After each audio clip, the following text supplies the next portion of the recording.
මේ ස්පයිනස් ප්‍රොසෙස් එක රයිට් මේ එතනින් රයිට් එතකොට ස්පයිනස් ප්‍රොසෙස් එකෙන් උඩ තමයි සුප්‍රාස්පයිනේටස් මසල් එක තියෙන්නේ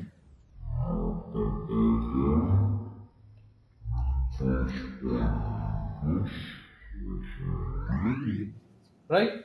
එතකොට මේකට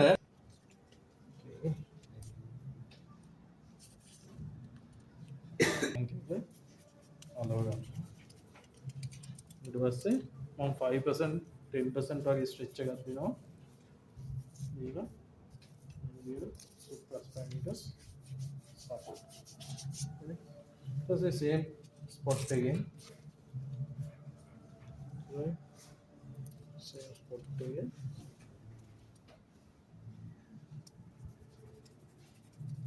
and get a stretch that's a 10% stretch එකක් දාන්න infraspines මේක දැන් මේ medial board එක පව කරන් ගිහිල්ලා තියෙන එක ප්‍රශ්නයක් නෑ right ඊට පස්සේ බලනවා external rotation movement එක කොහොමද කියලා patient ගේ feedback එක ගන්න ඕනේ right